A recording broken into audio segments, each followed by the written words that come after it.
সময় এই দিন জীবনে কিন্তু আর কোনোদিন ফিরে আসবে না। এই সময় জীবনে আর কোনোদিন ফিরে আসবে না, যে সময় আপনার থেকে চলে যাচ্ছে, বিদায় দিচ্ছে, যে সময়টা আপনার থেকে বিদায় দিচ্ছে, চলে যাচ্ছে, আর কোনো দিনের জন্য ফিরে আসবে না। তাই আল্লাহকে আল্লাহ বলে ডাকুন, রসুলকে রসুল বলে ডাকুন। রসুলের মহাব্বত, ভালোবাসা, ইশক, প্রেম আপনি আপনার মধ্যে আনার চেষ্টা করুন। আপনি আপনার মধ্যে আনার চেষ্টা করুন। আজকে রাসূলুল্লাহ সাল্লাল্লাহু আলাইহি সাল্লামের মহাব্বত, ভালোবাসা যদি প্রকৃত অর্থে আমরা আমাদের অন্তরে আনতে পারতাম, আমাদের মধ্যে অনেক চেঞ্জ, অনেক পরিবর্তন আসতো। আমরা নামাজ আদায় করছি, অথচ আমার দ্বারা খারাপ কাজ হচ্ছে। আমি নামাজ আদায় করি, আমার দ্বারা খারাপ কাজ হচ্ছে। আমি হজ আদায় করে আসছি, আমার দ্বারা খারাপ কাজ হচ্ছে। আমি যাকাত আদায় করছি, দান করছি, খারাপ কাজ হচ্ছে। কেন হচ্ছে এটা আপনাকে ভাবতে হবে। কেন হচ্ছে, কোন কারণে আপনি খারাপ কাজগুলো হচ্ছে? এর একটাই কারণ, আপনার আমার অন্তরটা খারাপ হয়ে গেছে। আপনার আমার অন্তরটা খারাপ হয়ে গেছে। এই অন্তর খারাপ হওয়ার কারণে আজকে এই পরিস্থিতিগুলো হচ্ছে। যে অন্তর সম্পর্কে নবী মুহাম্মদ রাসূলুল্লাহ সাল্লাল্লাহু আলাইহি ওয়াসাল্লাম বলেছেন, আলা ইন্না ফিল জাসাদি মুদগাতাও ইযা সালুহা সালুহাল জাসাদু কুল্লুহু ওয়া ইযা ফাসাদা ফাসাদাল জাসাদু কুল্লুহু আলা ওয়াশিয়াল কলব, রাওয়াহুল বুখারী। রাসূলুল্লাহ সাল্লাল্লাহু আলাইহি ওয়াসাল্লাম বলেছেন, প্রত্যেকটা মানব দেহের, এই আপনারা যারা এখানে বসে আছেন, যারা এখানে বসে নাই, পৃথিবীর যে কোনো মানুষ, চাই লম্বা হোক, চাই বেটে হোক, চাই কালো হোক, চাই পরিষ্কার হোক, যে শ্রেণী মানুষ হোক না কেন, নারী এবং পুরুষ উভয়ে, প্রত্যেকটা মানবের বাম স্তনের 2 আঙ্গুল নিচে একটা করে গোশতের টুকরা আছে। নবী মুহাম্মদ রাসূলুল্লাহ সাল্লাল্লাহু আলাইহি সাল্লাম বলছে, ওই গোশতের টুকরাটা যার পাক পবিত্র, তার তামাম শরীরটাই পাক পবিত্র। আর ওটা যার নাপাক অপবিত্র, তার তামাম শরীরটাই নাপাক অপবিত্র। রাসূলুল্লাহ বলছে, আলা ওয়াহিয়াল কলব, সাবধান হয়ে যাও।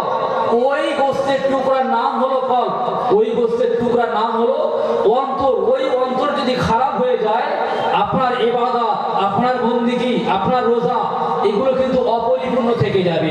আজকের দুনিয়ার মানুষ, আমরা নামাজ আদায় করি, নামাজ আদায় করার সময় আমি ওযু করে দিচ্ছি, ঠিক আছে। আপনি যে জায়গায় নামাজ আদায় করবেন, নামাজের শর্ত আছে, আপনাকে পাক হতে হবে। যে জায়গায় আপনি নামাজ আদায় করবেন, ওই জায়গাটা পাক হতে হবে। যে লেবাসটা আপনি পরিধান করে নামাজ আদায় করবেন, ওই লেবাস, ওই পোশাকটা পাক হতে হবে। এগুলো হলো বাহ্যিক দিক নামাজের, এইগুলো হলো বাহ্যিক দিক। আর একটা দিক হলো আভ্যন্তরীণ দিক, আর একটা দিক হলো আভ্যন্তরীণ দিক। প্রত্যেকটা ইবাদত, প্রত্যেকটা বন্দেগীর একটা ফিজিক্যাল সাইড আছে, আর একটা ইন্টারনাল সাইড আছে, একটা বাহ্যিক আছে, আর একটা ভিতরের একটা বিষয় আছে। তো আপনি যখন নামাজ আদায় করছেন, নামাজ আদায় করার সময় শরিয়াতের যে কানুনগুলো আছে, যে আহকামগুলো আছে, আরকানগুলো আছে, এইগুলো মেনে আপনি নামাজ আদায় করছেন। কিন্তু যখন আপনি নামাজে দাঁড়িয়ে গেলেন, যখন আপনি নামাজের পাটিতে দাঁড়িয়ে গেলেন, নামাজ আদায় করার সময় আপনার ভিতর থেকে কেউ একজন বার হয়ে যাচ্ছে, দোকানে চলে যাচ্ছে, কেউ একজন বার হয়ে আপনার বাড়িতে চলে যাচ্ছে, কেউ একজন বার হয়ে আপনার ব্যবসার প্রতিষ্ঠানে চলে যাচ্ছে, কেউ একজন আপনার মধ্যে থেকে বার হয়ে দুনিয়ার অন্যান্য কাজে চলে যাচ্ছে। এমতো অবস্থায় যদি আপনি নামাজ আদায় করেন, আল্লাহ পাক কোরআন পাকের মধ্যে বলছেন, ফাওয়াইলুল লিল মুসাল্লিন, যে এইভাবে অমনোযোগী হয়ে যারা নামাজ আদায় করে, ওদের নামাজ আল্লাহ পাকের দরবারে কবুল হবে না। ওদের নামাজ আসমানে ঝুলিয়ে রাখা হবে।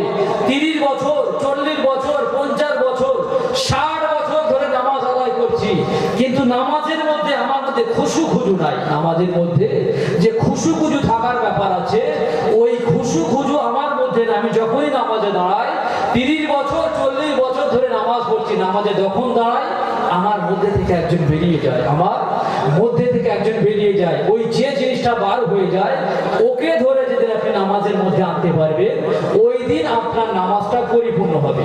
আমার কথা কি আপনারা বুঝতে পারছেন? ওইকে আপনার নামাজের মধ্যে আনতে হবে। বড় চালাক, বারবার আপনার থেকে বেরিয়ে যায়, বারবার আপনার থেকে বেরিয়ে যায়। সারা জীবন তো নামাজ পড়ছি, কিন্তু নামাজের যে বিষয়গুলো আছে, এইগুলো আপনাকে আমাকে বুঝতে হবে। তো এই যে খুশু খুজু, এটা আপনার মধ্যে আসবে কিভাবে? এটা কিভাবে আসবে? ফুরফুরা পীর আবু বকর সিদ্দিক রহমাতুল্লাহ আলাইহি, বসিরহাটে আল্লামা রুহুল আমিন রহমাতুল্লাহ আলাইহি, এই যে ফুরফুরা পীর আবু বকর সিদ্দিক রহমাতুল্লাহ আলাইহি এত বড় আলিম ছিলেন, 40টা হাদিসের সনদ প্রাপ্ত আলিম ছিলেন। এত বড় আলিম বর্তমান সময়ে পাওয়া বড় দুঃসাধ্য ব্যাপার, বড় কঠিন। এত বড় আলিম হওয়ার পরেও শরিয়াতের কোনো জ্ঞান কোনো ইলম ওনার কম ছিল না, কোনো জ্ঞান কোনো ইলমের কম ছিল না। এত জ্ঞানের জ্ঞানী হয়ে এত বড় আলিম হওয়ার পরও সুফি ফতেহ আলী ওয়াইসি রহমাতুল্লাহ আলাইহির দরবারে যিনি বায়াত হয়েছিলেন। কেন বায়াত হয়েছিলেন এটা আপনাকে বুঝতে হবে। কোন কারণে বায়াত হয়েছিলেন, কোন জিনিসের ঘাটতি ছিল, যে জিনিসটা পাওয়ার জন্য উনি সুফি ফতেহ আলী ওয়াইসি রহমাতুল্লাহ দরবারে গিয়েছিলেন। বসিরহাটে আল্লামা রুহুল আমিন রহমাতুল্লাহ আলাইহি, আল্লামা যাকে তাকে বলা যায় না, এই যে আল্লামা লাকাব, এই যে আল্লামা ডিগ্রি, এর জন্য অনেক জ্ঞানের অধিকারী হতে হয়, অনেক ইলম অর্জন করতে হয়। এত বড় জ্ঞানী হওয়ার পরে আল্লামা রুহুল আমিন রহমাতুল্লাহ আলাইহি, যার মধ্যে শরিয়াতের কোনো জ্ঞান, কোরআন হাদিস ইজমা কিয়াস ফতোয়া ফরায়েদের কোনো জ্ঞানে যার মধ্যে কম ছিল না, তারপরেও পুরপুরা পীর আবু বকর সিদ্দিক রহমাতুল্লাহ আলাইহির কাছে গিয়ে উনি বায়াত হয়েছিলেন। কেন হয়েছিলেন? এই যে ইলমে তাসাউফ, ইলমে লাদুন্নি, ইলমে মারিফাত, এই ইলমটা তাসাউফটা অর্থাৎ বাতিনি ইলম মারিফাতের এই ইলম অর্জন করার জন্য ওনারা কি করেছিলেন, এক একজন হাক্কানি পীর মাশায়েখের কাছে গিয়ে ওনারা বায়াত হয়েছিলেন। বায়াত হওয়ার পরে কোরআন এবং হাদিসের অনুকূলে ওনারা যেভাবে তারবিয়াত করেছিলেন, যেভাবে তালিম দিয়েছিলেন, ওনারা নিজেদের জীবনকে সেইভাবে তৈরি করেছিলেন। নিজেদের জীবনকে তৈরি করে আজকে তারা আল্লাহর ওলিদের খাতায় নাম লিখেছেন। আর যারা আল্লাহর ওলিদের খাতায় নাম লিখিয়েছেন, আল্লাহ পাক বলছেন আলা ইন্না আউলিয়াল্লাহি লা খাউফুন আলাইহিম ওয়া হুম ইয়াহজানুন।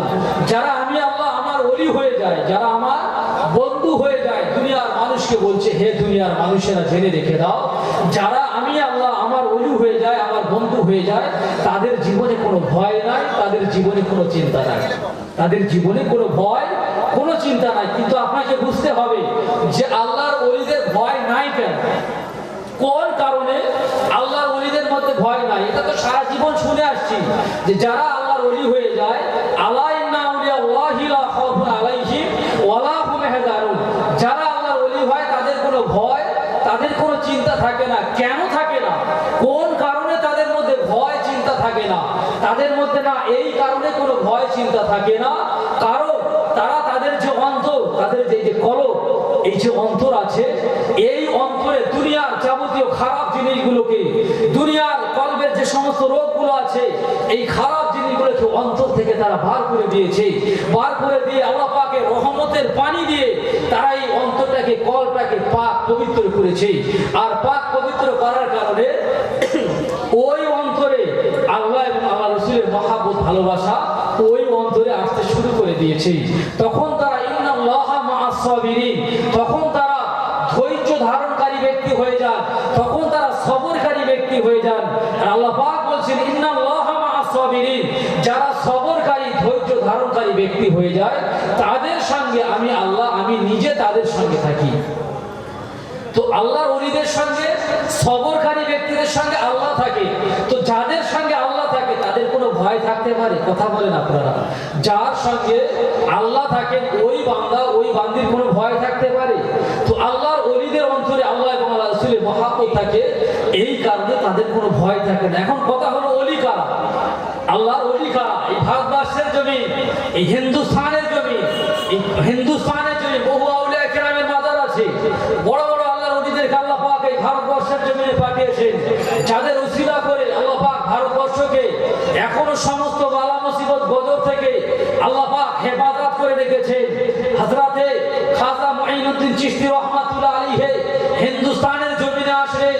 হিন্দুস্তানের জমিনে আসার পরে 1090 থেকে 95 লক্ষ অমুসলমান বেঈমান মুশরিক কাফেরদেরকে এই ইসলামের মানে কালেমা পড়িয়ে ঈমান আনিয়ে মুসলমান বানিয়ে দিয়েছিলেন। হযরতে খাজা মুঈনুদ্দিন চিশতি রাহমাতুল্লাহ আলাইহি এই হিন্দুস্তানের জমিনে আছেন। দিল্লির জমিনে হযরতে কুতুবউদ্দিন বখতিয়ার কাকি রাহমাতুল্লাহ আলাইহি, হযরতে নিজামউদ্দিন আউলিয়া রাহমাতুল্লাহ আলাইহি, হযরতে খাজা বাকিবিল্লাহ বুখারী রাহমাতুল্লাহ আলাইহি, যিনি সামারকান্দ বুখারা রাশিয়া থেকে এই ভারতবর্ষের জমিনে এসেছিলেন। হযরতে মুজাদ্দিদ আল-পেশানি রাহমাতুল্লাহ আলাইহি, এই মুজাদ্দিদ আল-পেশানি রাহমাতুল্লাহ আলাইহি এত বড় মুজাদ্দিদ ছিলেন, জামানার এত বড় মুজাদ্দিদ ছিলেন, যার মুজাদ্দিদের ব্যাপারে নবী মুহাম্মদ রাসূলুল্লাহ সাল্লাল্লাহু আলাইহি ওয়াসাল্লাম হাদিস পাকের মধ্যে বর্ণনা করেছেন। এই মুজাদ্দিদ আল-পেশানি রাহমাতুল্লাহ আলাইহি এত বড় আল্লাহর ওলি ছিলেন। উনি কাদরিয়া তরিকা, চিশতিয়া তরিকা, এছাড়া অনেক তরিকার উনি নেসবত হাসিল করেছিলেন। তো ওনার আব্বা একজন মস্ত বড় আল্লাহর ওলি ছিলেন, আব্দুল আহাদ রহমাতুল্লাহ আলাইহি।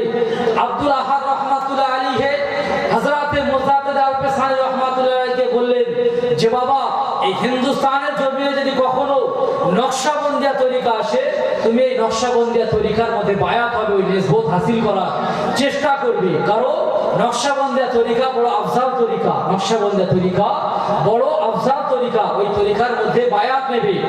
তো হযরতে মুজাদ্দিদ আল-পেশানি রহমাতুল্লাহ আলাইহি ওনার আব্বা দুনিয়া থেকে বিদায় নিলেন। দুনিয়া থেকে বিদায় নেওয়ার পরে উনি হজে যাবেন, বাড়ি থেকে রওনা দিলেন। আচ্ছা, আমি আল্লাহর ওলিদের কথা বলছি, আপনাদের অসুবিধা হচ্ছে না তো? উনি হজে যাওয়ার জন্য নিয়ত করে বার হলেন, দিল্লির জমিনে গেলেন। ওনার একজন বন্ধু ছিল হযরতে আব্দুল হামিদ রহমাতুল্লাহ আলাইহি। এই আব্দুল হামিদ রহমাতুল্লাহ বাসায় যখন গেলেন, তো ওনার বন্ধু আব্দুল হামিদ রহমাতুল্লাহ আলাইহি বলছেন যে ভাই, আমাদের এখানে নকশাবন্দিয়া তরিকার একজন বিখ্যাত বুজুর্গ এসেছে। কোন তরিকার একটু কথা বলে? নকশাবন্দিয়া তরিকার একজন বিখ্যাত বুজুর্গ এসেছেন। সঙ্গে সঙ্গে মুজাদ্দিদ আল-পেশানি রহমাতুল্লাহ আলাইহি আব্বার কথা মনে পড়ে গেল। যে সময় এই ঘটনা ঘটছে তখন ইমামে রব্বানি মুজাদ্দিদ আল-পেশানি রহমাতুল্লাহ আলাইহি তখন নিজে উনি পীর সাহেব, নিজে একজন উনি মুর্শিদ, এবং ওনার কাছে হাজার হাজার নয় লক্ষ লক্ষ মুরিদ তখন ওনার কাছে বায়াত নিয়েছে। ওনার কাছে অনেকে তখন খেলাফত প্রাপ্ত হয়ে খলিফা হয়ে গেছে। এত বড় পীর মাসে হওয়ার পরেও উনি নিজে আবার হযরতে খাজা বাকিবিল্লাহ রহমাতুল্লাহ আলাইহির দরবারে গেলেন।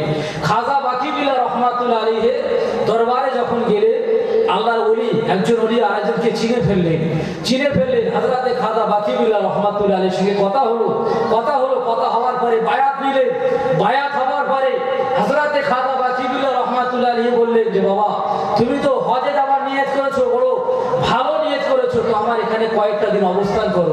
হযরতে মুজাদ্দিদ আল-পেশানি রহমাতুল্লাহ আলাইহি ওই জায়গায় 2.5 থেকে 3 মাস অবস্থান করেছিলেন, এবং এই 2.5-3 মাসের মধ্যে নকশাবন্দিয়া তরিকার পুরো নিসবত আল্লাহ পাকের কুদরতি ক্ষমতায় এবং হযরতে বাকিবিল্লাহ রহমাতুল্লাহ ওসিলা করে এত বড় তরিকার সমস্ত নিসবত 2.5 থেকে 3 মাসের মধ্যে হযরতে মুজাদ্দিদ আল-পেশানি রহমাতুল্লাহ অর্জন করে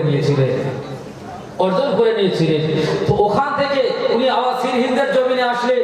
হজে আর যাওয়া হলো না। তো যখন ওনার হজে যাওয়া হলো না, আল্লাহর কাছে বলতে লাগলেন, রব্বুল আলামিন, আল্লাহ বড় নিয়ত করেছিলাম হজে যাব, নবী মুহাম্মদ রাসূলুল্লাহ সাল্লাল্লাহু আলাইহি সাল্লামের শহর দেশ গ্রাম একটু নিজে চোখে দেখবো। তো আল্লাহ পাক তার দোয়াকে কবুল করেছিলেন। হজে যাওয়া লাগেনি।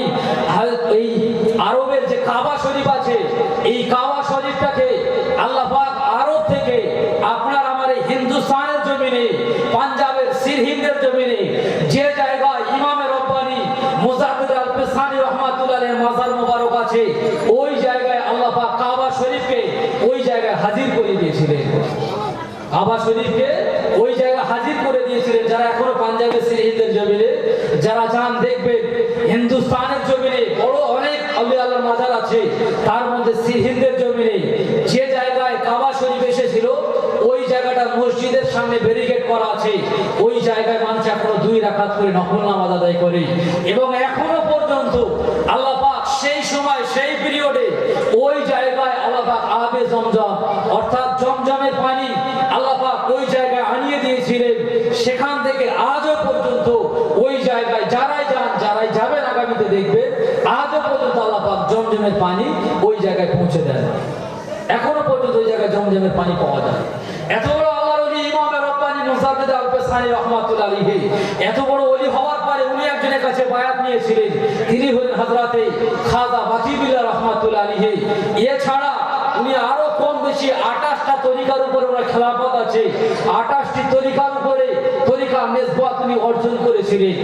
28টি তরিকার নিসবত অর্জন করেছিলেন ইমামে রব্বানি মুজাদ্দিদ আল-পেশানি রহমাতুল্লাহ আলাইহি। তো এই যারা ওলি কারা, যে কথা বলছিলাম, ওলি কারা, ওলি না কারা, তাদের ব্যাপারে আল্লাহ পাক এই আয়াতের পরে জানিয়ে দিয়েছেন, আলা ইন্না আউলিয়াল্লাহি লা খাউফুন আলাইহিম ওয়ালা হুম ইয়াহজানুন, যে আমার ওলিদের কোনো ভয় নাই। তারপরে আল্লাহ বলছেন তাদের চিনবে কিভাবে তাদের চেনা যাবে? আল্লাহর ওলি হলেন তারা আল্লাযিনা আমানু অখান ইয়াত্তাকুন, না তাদের মধ্যে দুটো গুণ থাকবে। যারা আল্লাহর ওলি হবে তাদের মধ্যে দুটো গুণ থাকবে, বড় বড় দুটো গুণ। এক নাম্বার হলে তারা হবে ঈমানদার, তারা হবে মুমিন, তাদের মধ্যে ঈমান আনবে। আর একটা হলো তাকওয়া অবলম্বন করবে, অর্থাৎ আল্লাহর ভয়, খাউফে ইলাহি তার মধ্যে থাকবে, তাকওয়া থাকবে, মুত্তাকি হবে। এই দুটো গুণ যার মধ্যে আছে, এই দুটো গুণ যার মধ্যে আছে, তিনি হলেন আল্লাহর ওলি, তিনি হলেন আল্লাহর ওলি। আর এই দুটো জিনিসের মধ্যে সব কিছু আছে, এই দুটো জিনিসের মধ্যে সব কিছু আছে। মানুষ যখন প্রকৃত ঈমানদার হয়, ঈমানের কিন্তু অনেক টাইপ আছে, মানে নিচের লেভেলের, নিম্ন স্তরের ঈমান, মধ্য স্তরের ঈমান, উচ্চ স্তরের ঈমান। তো এই জায়গায় আল্লাহর ওলিদের সম্পর্কে বলা হয়েছে উচ্চ স্তরের ঈমান যার মধ্যে থাকবে, যার মধ্যে ঈমান থাকবে, ওর দ্বারা কখনোই খারাপ কাজ হবে না। যার মধ্যে ঈমান থাকবে, ওর দ্বারা কখনোই খারাপ কাজ হবে না। আর যে আল্লাহকে ভয় করবে, যে আল্লাহকে ভয় করবে, যে সমস্ত অবস্থায় সব ক্ষেত্রে আল্লাহ পাক আমাকে দেখছে, তার দ্বারা খারাপ কাজ হবে না, তার দ্বারা খারাপ কাজ হতে পারে না। ঈমানদার সকলে হতে পারে না। তাই আল্লাহ পাক বলেছেন ওয়ামিনান নাসি মাইয়াকুলু আমান্না বিল্লাহি ওয়া বিল ইয়াউমিল আখির ওয়া মা হুম বিমুমিনিন।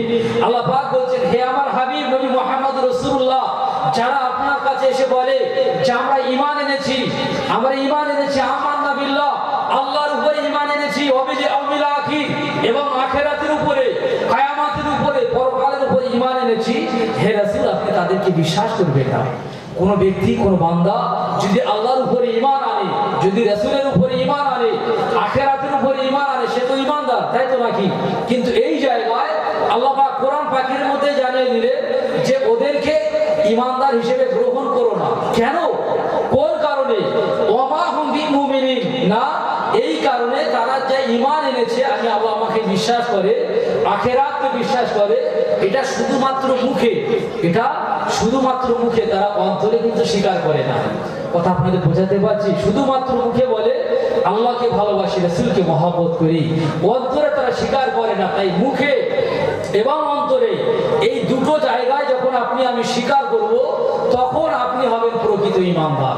আর এই দুটো জায়গায় যখন না আনতে পারবে, তখন কিন্তু প্রকৃত ঈমানদারের জায়গায় আপনি পৌঁছাতে পারবেন না। প্রকৃত ঈমানদার হতে গেলে ঈমান থাকার জায়গা হলো কলব, ঈমান থাকার জায়গা হলো কলব। ঈমান কিন্তু দাড়িতে, ঈমান টুপিতে, ঈমান পাঞ্জাবিতে থাকে না। আপনি চাইলে বড় পাঞ্জাবি পরে নিতে পারে, চাইলে টুপি কিনে মাথায় দিতে পারে, চাইলে দাড়ি রাখতে পারে, এগুলো থাকা মানে আপনার মধ্যে ঈমান আছে, বিষয়টা এমন নয়। ঈমান মানুষের অন্তরে থাকে, ঈমান মানুষের অন্তরে থাকে। আজকের দুনিয়ার জমিনে আমরা সকলে নিজেকে মুসলমান বলে দাবি করি, সকলের দাবি হলো আমি মুসলমান। আপনি কোন ভাবে মুসলমান?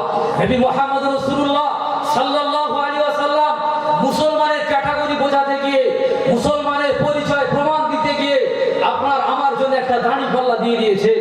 ওই দাড়ি পাল্লা যখন আপনি ওজন করবেন, আপনারা যারা এখানে আছেন, ওই দাড়ি পাল্লা যখনই ওজন করবেন, তখনই বুঝতে পারবেন যে কোন ব্যক্তি মুসলমান আর কোন ব্যক্তি মুসলমান নয়। নবী মুহাম্মদ রাসূলুল্লাহ সাল্লাল্লাহু আলাইহি ওয়াসাল্লাম বলেন, মান সালিমাল মুসলিম মিন লিসানিহি ওয়া ইয়াদিহি। মুসলমান তো ওই ব্যক্তি, মুসলমান পিওর মুসলমানের কথা বলছি আমি, সব মুসলমানের কথা বলছি না। যারা পিওর মুসলমান, ওই পিওর মুসলমান, খাঁটি মুসলমানের কথা বলছি, তাদের ব্যাপারে আল্লাহ রাসূল বলছেন মুসলমান হলেন ওই ব্যক্তি যার এই হাত দ্বারা এবং এই জবান, যে জবান দিয়ে কথা বলছি, মুখ দিয়ে কথা বলছি, হাত এবং জবান দিয়ে দ্বিতীয় কোনো মানুষ কষ্ট পাবে না, দ্বিতীয় কোনো মানুষের অন্তরে আঘাত লাগবে না। একবার নিজে নিজে ভাবে চিন্তা করেন, ফিকির করেন যে আপনার মধ্যে সেই মুসলমানের তো আছে। তো আপনারা যারা এখানে বসে আছেন, নিজেকে নিয়েও ভাববেন, আপনার এলাকার মানুষদের নিয়ে ভাববেন, চারিদিকে ভাববেন আজকে মুসলমানের সংখ্যা বাড়ছে না কমছে? শুধু নাম কেউ আসতে মুসলমান বেড়ে যাচ্ছে। আজকে দেখেন আপনার হাতের দ্বারা দ্বিতীয় মানুষ কষ্ট পায় না তো? আপনার জবানের দ্বারা দ্বিতীয় মানুষ আঘাতপ্রাপ্ত হয় না তো? যদি হয়ে থাকে, আপনি এখনো প্রকৃত পিওর মুসলমান হতে পারেন, আপনি এখনো প্রকৃত পিওর মুসলমান হতে পারেন। যদি না হয় আলহামদুলিল্লাহ। আমার কথায় মনে অনেকে আঘাত পাচ্ছেন আপনারা, আমি আমার কথা বলছি না, নবী মুহাম্মদ রাসূলুল্লাহ সাল্লাল্লাহু আলাইহি ওয়াসাল্লামের কথাই বলছি। দুনিয়ার মানুষ আজকে দুনিয়ায় এসেছি, আমাদের জবান খারাপ হয়ে গেছে, আখলাক খারাপ হয়ে গেছে, চরিত্র খারাপ হয়ে গেছে। গীবত ছাড়া আমাদের মধ্যে কিছুই নাই, পরহিন্দা, পরচর্চা, এগুলো ছাড়া আমাদের মধ্যে কিছুই নাই। কি জীবনে আপনারা তৈরি করছেন? দুনিয়া থেকে চলে যেতে হবে। যেদিন চোখটা বন্ধ হয়ে যাবে, যেদিন এই জমিনের নিচে চলে যাবে, সবকিছু বেকার হয়ে যাবে, বরবাদ হয়ে যাবে। আজকে যারা কবরে চলে গেছে, বারবার আল্লাহর কাছে ফরিয়াদ রব্বুল আলামিন আল্লাহ দুনিয়ার জমিনে 60 বছর দিয়েছিলেন, 80 বছর দিয়েছিলেন, 70 বছর দিয়েছিলেন। আল্লাহ আপনাকে আল্লাহ বলে ডাকতে পারেন, আল্লাহ সিজদা দেওয়ার সুযোগ আমাদের দুনিয়ার জমিনে করতে পারি। দুনিয়ার ভালোবাসায়, দুনিয়ার মহব্বতে আমরা সেদিন জড়িয়ে গিয়েছিলাম। আল্লাহ একবার দুনিয়ার জমিনে আপনাদের পাঠান, একবার দুনিয়ার জমিনে পাঠান, একটা বার আপনার সিজদা দেব, কিন্তু না আর সেকেন্ড চান্স তাদেরকে দেওয়া হবে। দুনিয়া আছে, আল্লাহ সুযোগ দিয়ে রেখেছেন, সুযোগ দিয়েছেন, মৌতের আগ পর্যন্ত সুযোগ আছে। যখন মৌতের ঘর ঘরে জেগে যাবে আর কিন্তু সুযোগ থাকবে না, তওবা দরজা বন্ধ হয়ে যাবে, তওবা দরজা বন্ধ হয়ে যাবে। এখনো সময় আছে, আল্লাহ কার কখন কোন অবস্থায় ডেকে নেবে কিছু বলার নেই। দুনিয়া থেকে চলে গেলে সব বেকার হয়ে যাবে, বরবাদ হয়ে যাবে। আল্লাহকে আল্লাহ বলে ডাকে, আল্লাহকে আল্লাহ বলে ডাকে। আজকে ভালো মানুষের কদর নাই, প্রকৃত মানুষের কদর নাই। দুনিয়ার মানুষ, দুনিয়ার ভালোবাসা এমন ভাবে হয়ে গেছে, বড়দের সম্মান নাই, ছোটদের মহব্বত ভালোবাসা নাই। দুনিয়া এভাবেই পার হয়ে যাচ্ছে, আখলাক চরিত্র আমাদের মধ্যে নাই। কতদিন এভাবে পার করে দেবে, কতদিন এভাবে পার করে দেবে? ইয়া আইয়ুহাল ইনসান মা গাররাকা বিরাব্বিকাল কারীম। আল্লাহ পাক বলেছেন, হে দুনিয়ার মানুষ, দুনিয়া এমন কোন ভালোবাসা, কোন মহব্বত আমি আল্লাহ আমার থেকে দূরে সরিয়ে দিয়েছি। ফজরের নামাজের সময় হয়ে যাচ্ছে, আযান হচ্ছে, আপনি ঘুমিয়ে আছেন, আপনার বিবি ঘুমিয়ে আছে, আপনার সন্তানটা ঘুমিয়ে আছে, আপনার বলার এতটুকু সাহস নাই যে ফজরে আযান হয়ে গেছে, নামাজ আদায় করুন না। আল্লাহর ভালোবাসা আপনার বিবির কাছে, আল্লাহর ভালোবাসা আপনার বিবি থেকে চাপা পড়ে গেছে। আল্লাহর ভালোবাসা মহব্বত তার থেকে আপনার বিবির মহব্বত ভালোবাসা আপনার কাছে বেশি হয়ে গেছে। আপনার সন্তানের কষ্ট হবে, ঘুমের আঘাত হবে, এই জন্য ফজরের সময় আপনি আপনার সন্তানকে নামাজে তাগিদ দেন। আল্লাহর ভালোবাসা আপনার সন্তানের ভালোবাসার কাছে গিয়ে চাপা পড়ে গেছে। ভেবে দেখেন, চিন্তা করে দেখেন, যেদিন দুনিয়া থেকে চলে যাবেন, ইয়াউমা লা ইয়ানফাউ মালু ওয়ালা বানুন ইল্লা মান আতাল্লাহা বিকলবিন সালিম। দুনিয়া থেকে চলে যাওয়ার পরে না আপনার সন্তান সন্ততি আপনার উপকারে আসবে, আর না আপনার অ্যাসেট, আপনার প্রপার্টি, আপনার সম্পদ, কোনো কিছু আপনার উপকারে আসবে না। ইল্লা মান আতাল্লাহা বিকলবিন সালিম। যদি কারো কলবে সালিম থাকে, যে কলবের কথা বলছি, যদি কারো কলবে সালিম থাকে, অর্থাৎ পরিশুদ্ধ অন্তর যদি কারো থাকে, ওই দিন তার উপকার দিতে পারে। বাকি কোনো জিনিস আপনাকে উপকার দেবে না, আপনাকে উপকার দিতে পারে না। সেই কলবে সালিম হতে গেলে আপনাকে কোনো না কোনো হাক্কানি পীর মাশায়েখের কাছে যেতে হবে, হাক্কানি পীর মাশায়েখের কাছে যেতে হবে। ওই পীর মাশায়েখের মধ্যে শরিয়াত এবং মারিফাত উভয় জ্ঞান তার মধ্যে থাকবে। শরিয়াতের জ্ঞান যেমন থাকবে, ইলমে মারিফাত তার মধ্যে থাকবে। এটা নয় যে শুধু শরিয়াত নিয়ে পড়ে আছে, মারিফাত নাই, অথবা শুধু মারিফাত নিয়ে পড়ে আছে, শরিয়াত নাই। এর মধ্যে দুটো জিনিস মধ্যে কোনো একটা ঘাটতি হলে সে কখনোই পরিপূর্ণ পীর ওলি আল্লাহ হতে পারে না। পরিপূর্ণ পীর মাশায়েখ তার মধ্যে সমস্ত জ্ঞান তার মধ্যে থাকবে, যিনি কোরআন এবং হাদিসের অনুকূলে আপনাকে পরিচালিত করবেন। এবং সব থেকে বড় জিনিস হলো তার এই নজর, এই নজরটা আপনার পকেটের দিকে থাকবে না, আপনার টাকার দিকে থাকবে না, অর্থের দিকে থাকবে না, তার নজরটা আপনার এই অন্তরের দিকে থাকবে। আমরা যারা এখানে আসি, আমরা টাকা কোথায় রাখি? কথা বলে, টাকা কোথায় রাখি? এই বুক পকেটে টাকা রাখি তো? সাইডে অনেকেই রাখেন, আমি উদাহরণ দেওয়ার জন্য বলছি। বুক পকেটে টাকা রাখা হয় তো? কথা বলেন আপনারা। তো এই যে বুক পকেটে টাকা রাখা হয়, এই বুক পকেটটা কিন্তু বাম দিকেই থাকে, তাই না? আর এই বাম দিকে, বাম স্তনের 2 আঙুল নিচে, ওই জায়গায় কিন্তু কলবের মাকা, ওই জায়গায় কিন্তু অন্তর। তো কোন ব্যক্তি এই যে টাকা রয়েছে উপরে, এই টাকা ভেদ করে অন্তরে নজর যাওয়াটা কিন্তু বড় কঠিন ব্যাপার। কথা বোঝাতে পারছি আপনাদের? এই যে টাকা রয়েছে পকেটে, এই টাকা ভেদ করে অন্তর পর্যন্ত নজর যাওয়া বড় কঠিন ব্যাপার। কারণ যারা আল্লাহর ওলি হয়ে যায়, তাদের মধ্যে যে গুণগুলো থাকে, তার মধ্যে একটা গুণ তার মধ্যে থাকতে হবে, যেটাকে ইলমে তাসাউফের ভাষায় জোহদ বলা হয়। এই জোহদ কথার বাংলা অর্থ হলো তার মধ্যে দুনিয়ার লোভ লালসা তার মধ্যে থাকবে না, দুনিয়ার লোভ লালসা তার মধ্যে থাকবে না। যদি টাকার দিকে নজর পড়ে যায়, জানবেন ও যত বড় পীর সাহেব হোক আর যত তার মুরিদ ভক্ত থাকে না কেন, তার মধ্যে যে দুনিয়া বাসা বাঁধে, ও কখনোই প্রকৃত আল্লাহর ওলি হতে পারে না, কখনোই প্রকৃত আল্লাহওয়ালা হতে পারে না। কারণ প্রকৃত আল্লাহ ওলি কখনো টাকার দিকে, অর্থের দিকে তাকায় না। কারণ এই টাকা তো কিছুই নয়, এটা দুনিয়ায় থেকে যাবে, এটা দুনিয়া থেকে যাবে। দুনিয়া থেকে যেদিন আপনি আমি চলে যাবো, দুনিয়ার জমিনে টাকা করবেন, গাড়ি করবেন, বাড়ি করবেন, কি করবেন? আপনি মানুষই থাকবেন। মানুষ থেকে আজকের যে আল্লাহ পাক আপনার 6 ফুট বানিয়েছে, আপনি যত টাকা অর্জন করেন না কেন, যাই কিছু করেন না কেন, আপনার ক্ষমতা নাই, পাওয়ার নাই। পৃথিবীর জমিনে এমন পাওয়ারফুল ব্যক্তি নাই যে আপনাকে 6 ফুট থেকে 8 ফুট বানিয়ে দিতে পারবে। দিতে পারবে না, দিতে পারবে না। একদিন আপনাকে চলে যেতে হবে। টাকা নিয়ে কি করবে, কি বড় হবে? মানুষে আপনাকে থাকতে হবে। 100 বছর 150 বছর পরে সব কিছু চেঞ্জ হবে। আজকের যে মসজিদে 100 বছর আগে যিনি ইমামতি করতেন তিনি আজকের নাই।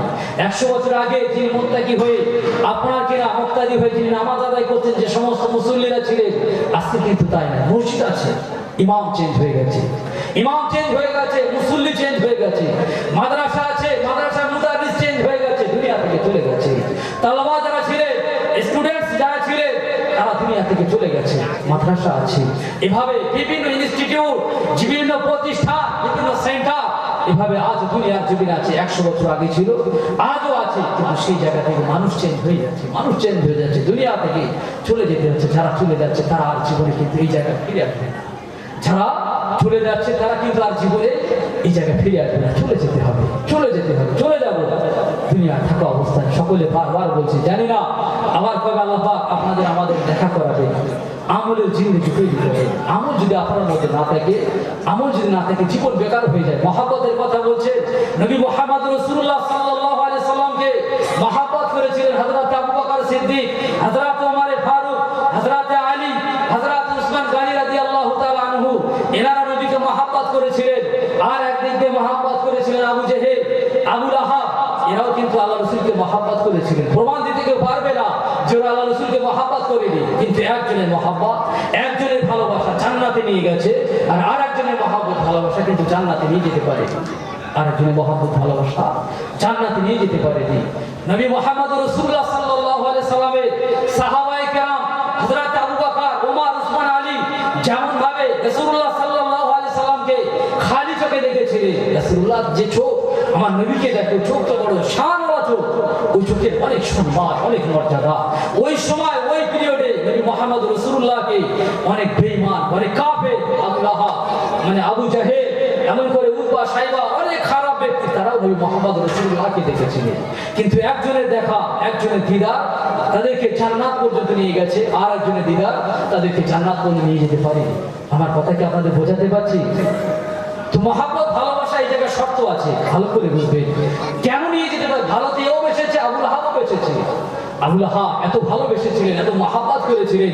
আপনার আমার হাবিব মুহাম্মদ রাসূলুল্লাহকে এত ভালোবেসেছিলেন, যেদিন আপনার আমার হাবিবকে মহান রব্বুল আলামিন আপনার আমার জন্য নিয়ামত করে, तमाम পৃথিবীর জন্য নিয়ামত করে, ওমা সাল্লাকা ইল্লা রাহমাতাল লিল আলামিন, तमाम কায়নাতে, तमाম সৃষ্টির জন্য যখন নিয়ামত করে আল্লাহ পাক নবী মুহাম্মদ রাসূলুল্লাহ সাল্লাল্লাহু আলাইহি সাল্লামকে এই দুনিয়ার জমিনে পাঠিয়েছিলেন। এই খবর যখন আবু লাহাবের কানে গিয়েছিল যে আব্দুল্লাহর বেটা মুহাম্মদ দুনিয়ার জমিনে এসেছে, তো এই খবরটা একটা দাসী, একটা মানে কৃত দাসী, একটা গোলাম আবু লাহাবের কান পর্যন্ত পৌঁছে দিয়েছিলেন যে আপনার ভাতিজা, আপনার একটা ভাইপো মুহাম্মদ দুনিয়ার জমিনে এসেছে। উনি এত খুশি হয়েছিলেন, এত আনন্দে আত্মহারা হয়েছিলেন যে তুমি যে আমাকে এই খবরটা দিয়েছো, তার কারণে তোমাকে কিভাবে পুরস্কৃত করবো, কিভাবে তোমাকে আমি সান্ত্বনা করব, কিভাবে প্রাইজ দেব, কোনো কিছু সঙ্গে সঙ্গে খুঁজে না পেরে আনন্দে আত্মহারা হয়ে ওই বাদীটাকে, ওই গোলামটাকে বললেন যে আজকে আমি তোমাকে আজাদ করে দিয়েছিলাম।